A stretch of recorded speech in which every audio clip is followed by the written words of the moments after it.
अली अमीन गंडापुर की थोड़ी सी बात करते हैं।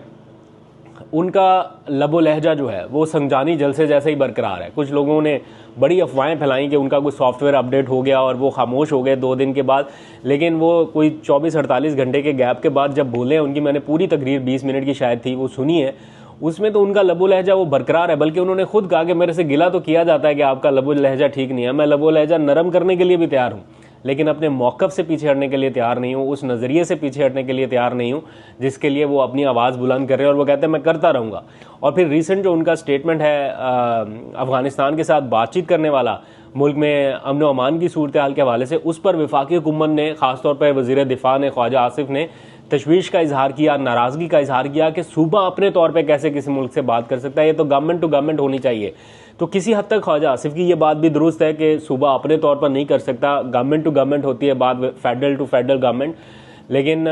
अगर वहाँ पे हालात इतने ख़राब हैं कि एक सूबा अपने तौर पे कोई स्टेप लेना चाह रहा है और वो तजावीज़ दे रहा है और उसकी तजावीज़ सुनी अनसुनी की जा रही हैं, तो फिर शायद अली अमीन गंडापुर भी अपनी जगह पे ठीक है। तो ये मामला जो है, ये चूँकि अमन व अमान का है, तो इसमें कोई पर्सनल स्कोर सेटल करने की बजाय या कोई अपनी ऐसी राय देने की बजाय मैं तो ये सोचूंगा कि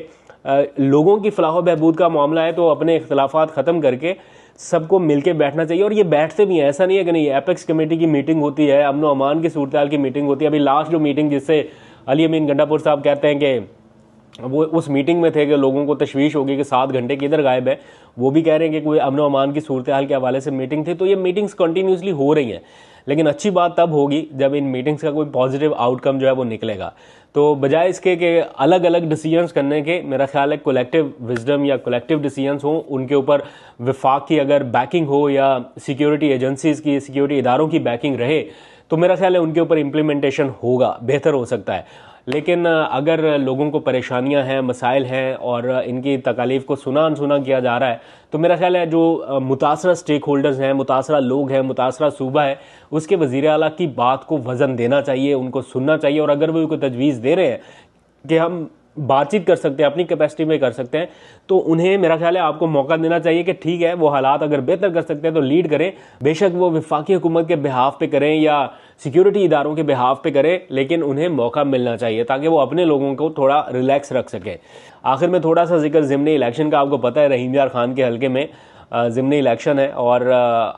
लोगों ने अपना वोट का हक तो इस्तेमाल किया, लेकिन वहाँ से भी कुछ अच्छी खबरें नहीं आ रही। जहाँ पूरे इलेक्शन में माहौल ऐसा टेंस सा रहा है, वहाँ पर अब इस इलेक्शन की जो आज का हुआ है, इसकी क्या क्रेडिबिलिटी है, किस तरह से हुआ। बहुत सारे लोग वो वोटों की पर्चियाँ जो है वो सोशल मीडिया के ऊपर दिखा रहे हैं कि उनके वोट के साथ ये हुआ, लेकिन बहरहाल आखिरी इतला तक लोग काफ़ी पॉजिटिव थे कि कोई बेहतर आउटकम या बेहतर रिजल्ट निकलेंगे। तो लेट्स सी, जैसे वो भी अपडेट आएगी तो नेक्स्ट व्लॉग में उसके ऊपर भी बात करेंगे।